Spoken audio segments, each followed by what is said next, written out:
আসসালামু আলাইকুম একাদশ এবং দ্বাদশ শ্রেণীর কলেজ শিক্ষার্থীরা।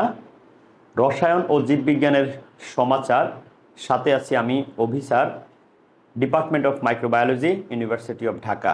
আজকে আমরা একাদশ এবং দ্বাদশ শ্রেণীর রসায়ন দ্বিতীয় পত্রের দ্বিতীয় অধ্যায়, সবচেয়ে আনন্দদায়ক এবং সবচেয়ে ইজি যে অধ্যায়টা সেটি হচ্ছে অর্গানিক কেমিস্ট্রি অর্থাৎ জৈব রসায়ন। এই জৈব রসায়নের সবচেয়ে ইন্টারেস্টিং টপিক হচ্ছে নামকরণ। তাই আজকে আমরা ওমেগার পক্ষ থেকে 10 মিনিটে জৈব যৌগের নামকরণ কিভাবে শিখবা সেটার ট্রিক্স অ্যান্ড যেটাকে আমরা বলি কৌশল, সেটা তোমরা শিখতে পারবা একটি ক্লাসে। ডিউরেশন হচ্ছে 10 মিনিট। সাথেই থাকুন ওমেগার। তোমরা দেখতেই পাচ্ছ আমাদের হেডলাইন হচ্ছে 10 মিনিটে জৈব যৌগের নামকরণ।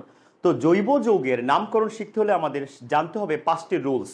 আর সেই 5টি রুলস কি, আমি একটি একটি করে রুলস তোমাদেরকে দেখাবো এবং 2টি যৌগের মাধ্যমে আমরা আইইউ প্যাক থেকে শুরু করে জেনেভা সাধারণ পদ্ধতি এবং উদ্ভূত পদ্ধতিতে কিভাবে জৈব যৌগের নামকরণ হয় সবগুলো নিয়মকে আমরা একীভূত করে 2টি যৌগের মাধ্যমে 10 মিনিটে সকল যৌগের অর্থাৎ 82 থেকে 82 লাখ অথবা 1 কোটি জৈব যৌগের নাম তুমি কিভাবে শিখবা সেটি আমরা দেখাবো। ওকে, তাহলে আমরা এখন দেরি না করে শুরু করি আমাদের মূল লেকচার।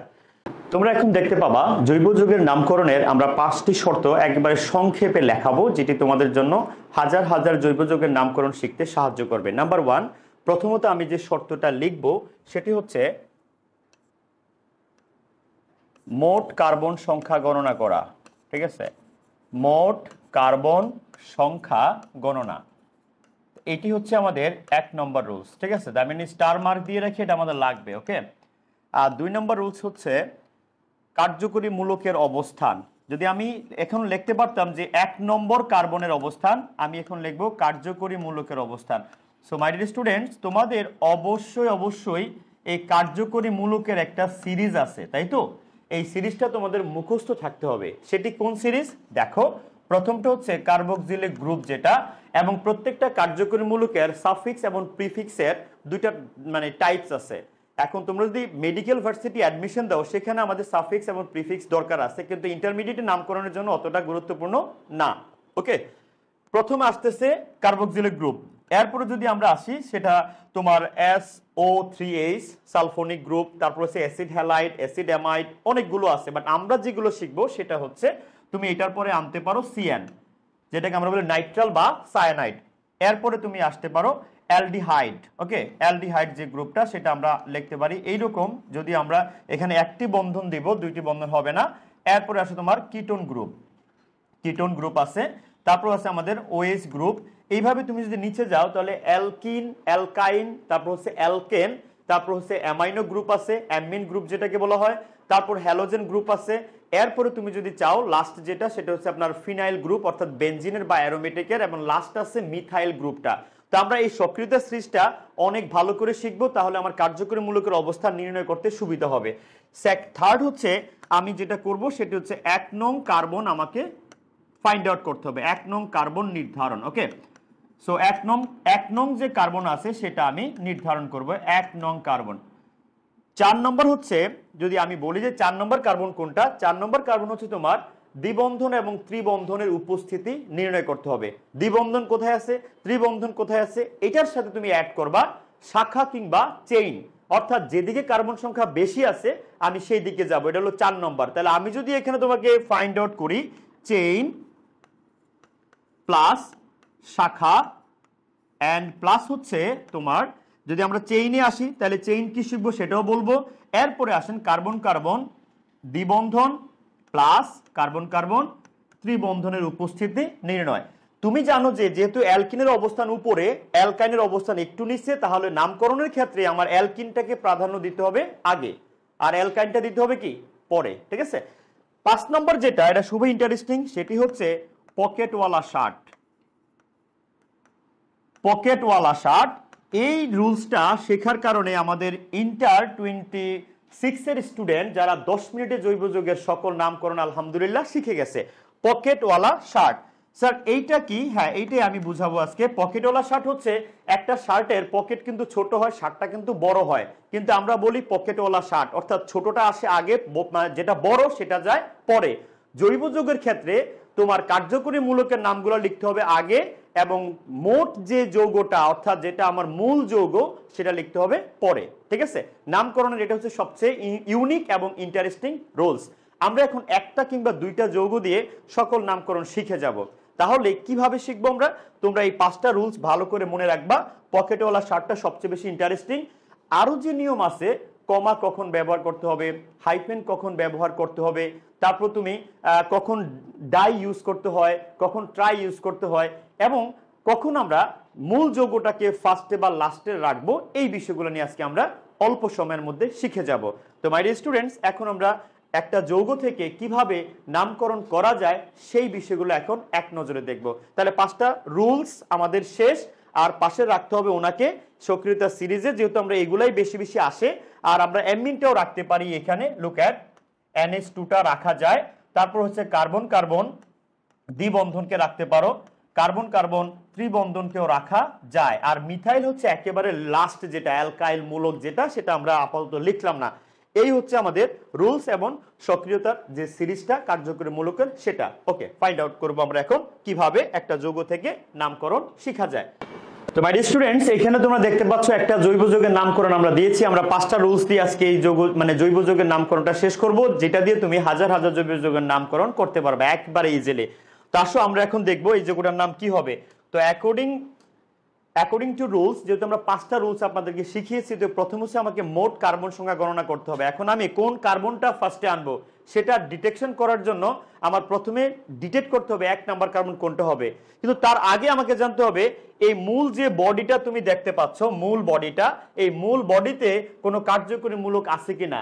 তোমরা জানো যে সক্রিয়তা সিরিজের সবচেয়ে উপরে আছে কার্বক্সিলিক গ্রুপটা। যেহেতু আমার মূল বডিতে কার্বক্সিলিক গ্রুপ চলে আসছে, তার মানে তাই সে হবে কয় নাম্বার কার্বন? 1 number carbon. এখন যদি কার্বক্সিলিক গ্রুপটা না থেকে অন্য কোনো গ্রুপ থাকতো, ধরো মিথাইল গ্রুপ, তাহলে আমি 1 নাম্বার কার্বন কিভাবে ফাইন্ড আউট করতাম? তখন আমাকে দেখতে হতো যে কার্যকরী মূলকের মধ্যে সবচেয়ে উপরে আছে যে ওই মূলকটাকে কাছে পাওয়ার জন্য যেই কার্বনটা কাছে পাওয়া যায় আমাকে সেটা ধরতে হবে। যেমন ধরো সায়ানাইড। এই সায়ানাইড হচ্ছে একটা কার্যকরী মূলক যার অবস্থান কার্বক্সিলিক গ্রুপের পরেই অবস্থান করে। কিন্তু আমি যদি এখানে মিথাইল মূলক নিতাম, তাহলে আমাকে দেখতে হতো কোন কার্বনকে 1 নাম্বার ধরলে সায়ানাইড কাছে পাওয়া যায়। যেহেতু আমার এখন মূল বডিতেই কার্বক্সিলিক গ্রুপ আছে, সে সক্রিয়তা সিরিজ হওয়ার উপরে, সো এখানে 1 নাম্বার কার্বন কিন্তু সেই, তার মানে আমার 1 নাম্বার কার্বন আমি পেয়ে গেলাম। এবার আমাকে দেখতে হবে মোট কার্বন সংখ্যা। দেখো, এটা 1 নম্বর, এটা 2, এটা 3, এটা কত? 4। আমরা কি বলছি? শাখা যেদিকে বেশি থাকবে কার্বন সংখ্যা সেদিকেই যেতে হবে। আমাকে তুমি এবার বলতে হবে শাখা কি এইদিকে বেশি নাকি এই দিকে বেশি। এখন প্রশ্ন হচ্ছে, এখানে আমি একটা হাইড্রোজেন দিয়ে দিব, তাহলে বন্ধন সবগুলা ফিল আপ। আমি যদি এই দিকে আসি, তাহলে আমার কিন্তু এখানে আরেকটা কার্যকরী মূলক আছে।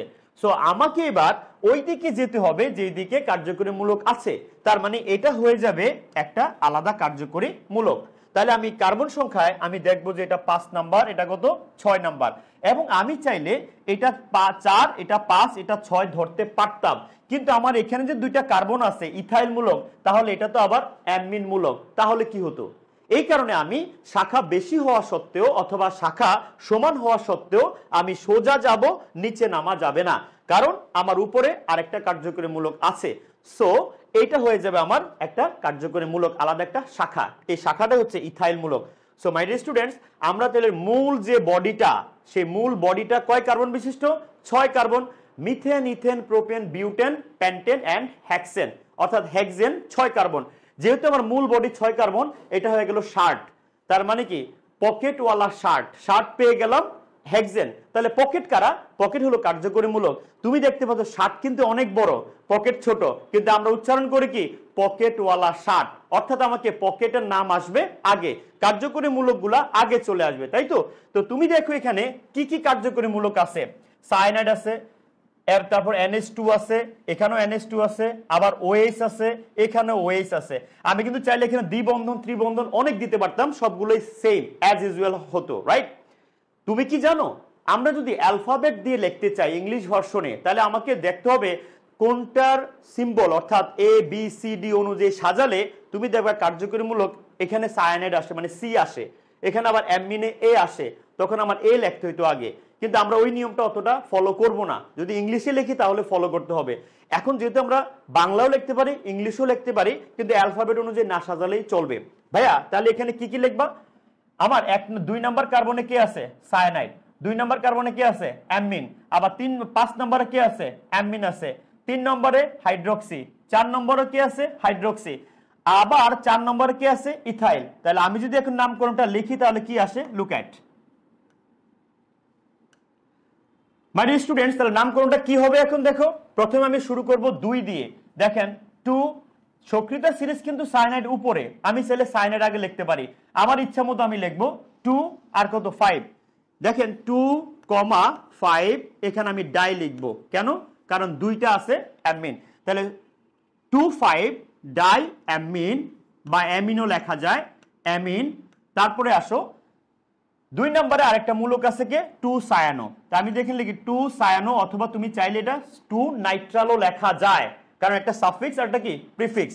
তাহলে আমি এখানে লিখবো সায়ানো, সায়ানো। ওকে, এরপরে আসো 3 নাম্বার কার্বনে কে আছে? 3 নম্বরে ওএইচ আছে। ওএইচ কি আর আছে? দেখো তো 5 নম্বরে নাই। 4 নম্বরে একটা ওএইচ আছে। তাহলে আমি এখানে লিখবো 3,4 ডাই হাইড্রোক্সি। তুমি এখানে চাইলে ডাই অলও লিখতে পারো, একটা সাফিক্স আর একটা প্রিফিক্স। আমি এখানে হাইড্রোক্সি লিখবো, ডাই হাইড্রোক্সি, ঠিক আছে? Die hydroxy, hydroxy. ওকে, তারপর আসলে একটা হাইফেন মারবেন, একটা দাগ দিবেন, একটা হাইফেন যেটাকে বলা হয়। এইবার আসো 3 নাম্বার শেষ। 4 নম্বরও কাহিনী আছে। কি আছে? 4 নম্বর একটা ইথাইল আছে। তাহলে আমি এখানে কি লিখবো? 4 ইথাইল। ওকে, 4 ইথাইল।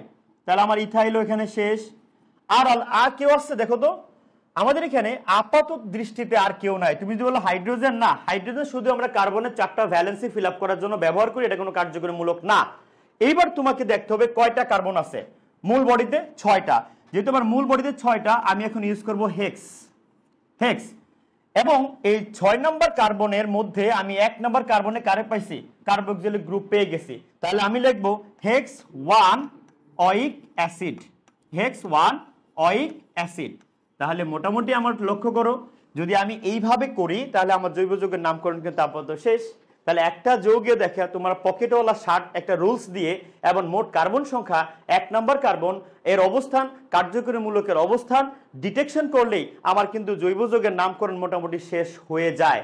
আর যদি তুমি মনে করো যে স্যার এই নিয়মের মধ্য দিয়ে আমি যদি আরেকটা যৌগ তোমাকে দেই, যেটা তুমি বাসায় করে আমাদের ওমেগা অনলাইন যে ফেসবুক আছে সেখানে তুমি চাইলে সাবমিট করতে পারো তোমার নাম এবং জৈব যৌগের নাম সহ।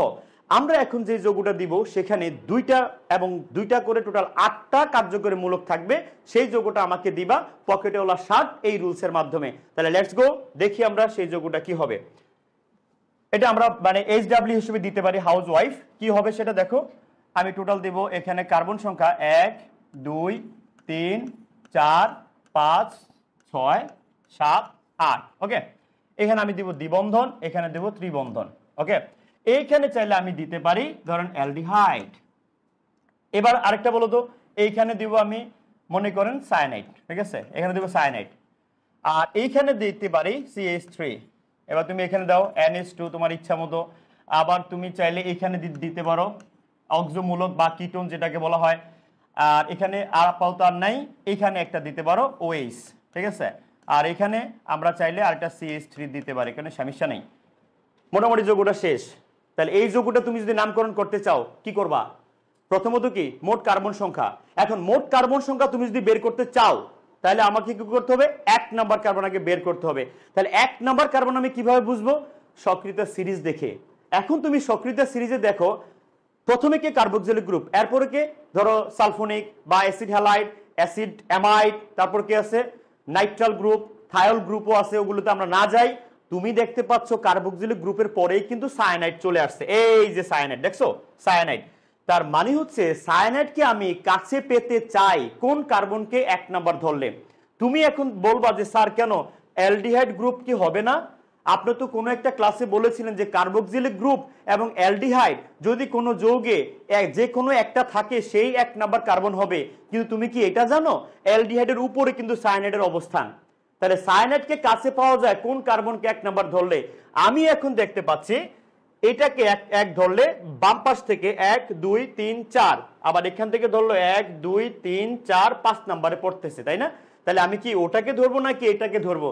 100% আমাকে ধরতে হবে এই কার্বনটা 1 নাম্বার কার্বন ধরতে হবে, ঠিক আছে? এটা কত? 2, এটা 3, এটা 4, এটা 5, এটা 6, এটা 7, এটা চলে গেল 8 এ। তো অধিকাংশ স্টুডেন্ট কি করবে? অ্যালডিহাইড যেটা সেটাকে 1 নাম্বার ধরবে, রাইট? কিন্তু আমি কিন্তু এটা ধরবো না। কেন? কারণ আমার সায়ানাইড হচ্ছে অ্যালডিহাইডের চেয়ে উপরে আছে। তাই সায়ানাইডকে কাছে পাবো আমি যেই কার্বনকে 1 নাম্বার ধরলে সেটাকে ধরতে হবে। কথা কি বুঝাতে পারছি মাই ডিয়ার স্টুডেন্টস? তাহলে এটা আমার দ্বিতীয় এক্সাম্পল। তোমরা এখন চাইলে এই যে যোগটা, আরেকটা মজার ব্যাপার আছে, কি সেটা? এখানে দেখো alkyne, carbon carbon triple bond, আর এটা কি অ্যালকিন, এটার অবস্থান তো অবশ্যই আগে। আরো মজার বিষয় দেখবা ওএইচ আছে, মানে হাইড্রোক্সিল গ্রুপ আছে। তার মানে আমার বাম পাশ থেকে 1 নাম্বার কার্বনটা গণনা করতে হবে, এবং উনি চলে গেছে কোথায়? মূল বডিতে, মানে 60-এ ঢুকে গেছে, অর্থাৎ 60-এর যে বুতাম আছে বুতামের ভিতরে ঢুকে গেছে গা, তার মানে 60 বুতামের মধ্যে। তাহলে এখানে যদি আমি 1 নাম্বার কার্বন বলি এখন, তাহলে আসতেছে কোনটা? এইটা। তাহলে আমার methane, ethane, propane, butane, pentane, hexane, heptane, octane, মানে 8টা কার্বন, যেটা আমরা বাইকে ঢুকাই সেই অক্টেন, ওকে? কিন্তু এখানে দেখো আমার পকেটওয়ালা 60, পকেট কারা কারা আছে? পকেট আছে সায়ানাইড, পকেট আছে ওএইচ, পকেট আছে মিথাইল। এখন তুমি চাইলে এটারও 1 নাম্বার ধরতে পারতা, হ্যাঁ? এই যে এমনি যাইতো, মানে অর্থাৎ তুমি যদি নিচ থেকে যাও তাহলে এটা আস্তে ডাইনে যাইতো, আবার এখানে ধরলে সেম হচ্ছে। তাহলে আমি এটাকে 1 নাম্বার কার্বন ধরতে পারতাম। এটাও কয় নাম্বার? 1 নাম্বার। আমার মূল বডি কিন্তু অক্টেন। তো মাই ডিয়ার স্টুডেন্টস, তোমরা চাইলে এই যৌগটার নামকরণের জন্য তুমি যদি চাও তাহলে আমাকে পকেটগুলো আগে লিখতে পারো। সেটা কি 4 সায়ানো, 3 হাইড্রোক্সি, 2 অ্যামিন, 2 মিথাইল, ওকে? তারপর আসতেছে কি দেখো 3 ইন, 3 ইন, যেহেতু আমার এখানে অ্যালকিন দ্বিবন্ধন, আবার কি 5 আইন, 5 আইন, তারপর কি 7 অক্সো, 7 অক্সো বা ওন, বা দ্যাট ইজ কিটোন, ওকে? তারপরে কিছু আছে আর কিন্তু কিছু নাই। তাহলে আমার মূল বডিটার নাম কি হবে? Methane, ethane, propane, butane, pentane, hexane, heptane, octane, oct 8 all, অক্ট 8 অল। আশা করি বুঝতে পেরেছেন, অথবা অক্টানেল 1ও বলা যেত। মাই ডিয়ার স্টুডেন্টস, এইভাবে ছোট ছোট ট্রিক্সের মাধ্যমে ওমেগাতে কেমিস্ট্রি, বায়োলজি, ফিজিক্স, ম্যাথ, সাথে বাংলা, ইংলিশ, আইসিটি সবগুলো সাবজেক্টেই ট্রিক্স অ্যান্ড ট্রিকের মাধ্যমে প্রতিটি অভিজ্ঞ টিচারের মাধ্যমে তুমি পেয়ে যাচ্ছ অনেক বড় বড় টপিকসকে গোছানো এবং সাবলীলভাবে শেখার অফুরন্ত সুযোগ। এই সুযোগটা মিস যদি তুমি করে ফেলো তাহলে এই সুন্দর সুন্দর ট্রিক্সগুলো শিখতে পাবা না। তাই জানতে হলে এবং এই ট্রিক্সগুলো পেতে হলে আসতে হবে ওমেগা একাডেমিক অ্যান্ড অ্যাডমিশন কেয়ারে।